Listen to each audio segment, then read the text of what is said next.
Here we are in my garage looking at my sump pump.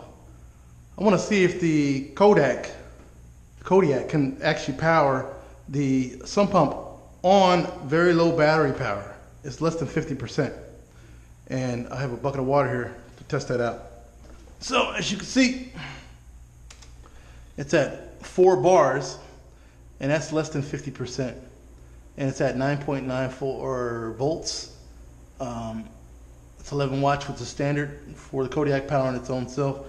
Okay, so let me connect this. Hopefully I don't get it wet. More cable here.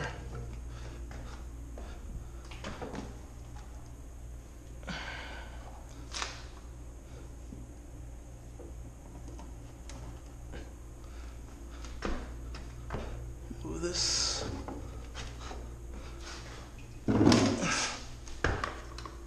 Now I'm gonna pour this in there, and it should activate all by itself if it's high enough, and we'll see what the Kodiak does. All right. Right now, it's still at 11%. Let's put it in. Not to splash any on the Kodiak.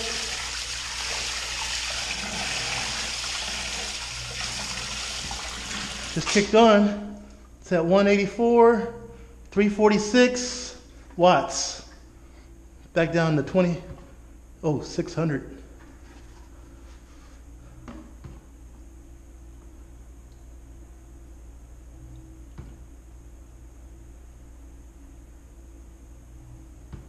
It's working.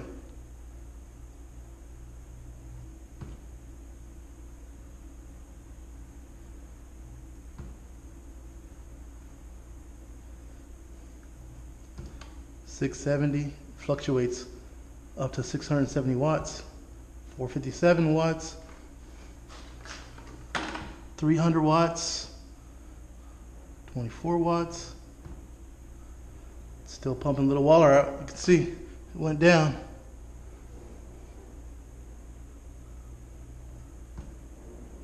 That's at 2.5 bars now. 2 bars. Uh-oh.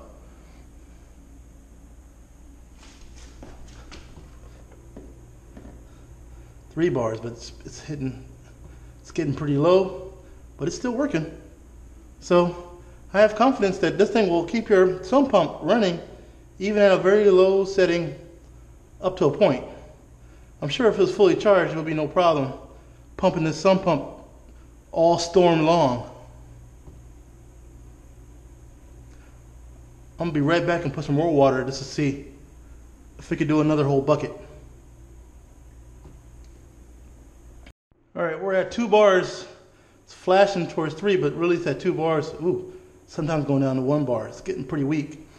That's at, it's still pumping. But I'm gonna add some more water in there just to make it keep on working to see how low can it go. Can it still not work anymore? Just so I have a good baseline.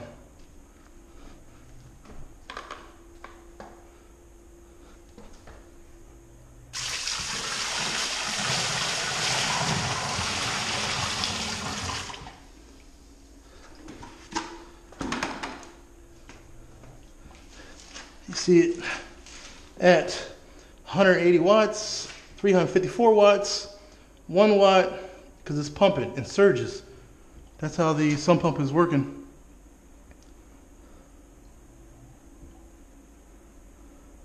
I'm not sure, does it normally just pump like that on a regular, or does it pump steadily when it has full power? I guess I can test it just with the outlet and see how it works normally without being powered by the external device, just being powered with the house 120 volt. But it's still moving. You can still the pipe shaking because it's pumping, stopping, it's pumping, stopping.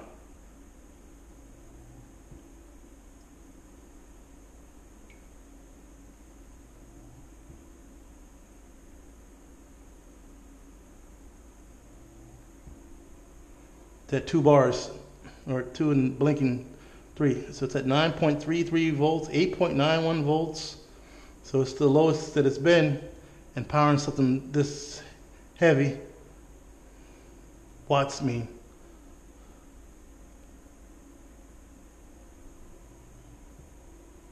All right, the sump pump is connected back to the house power, 120 volt. Now I'm gonna put some more water and see how it normally works.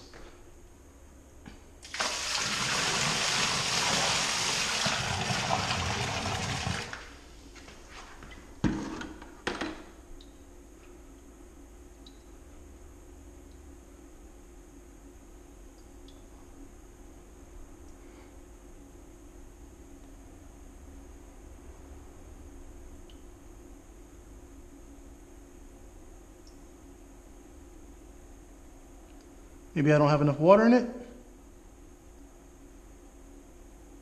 I'm gonna go back and put some more water in it.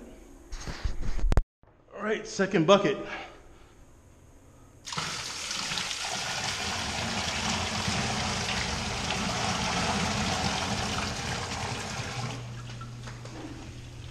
Whoa, drained it right out.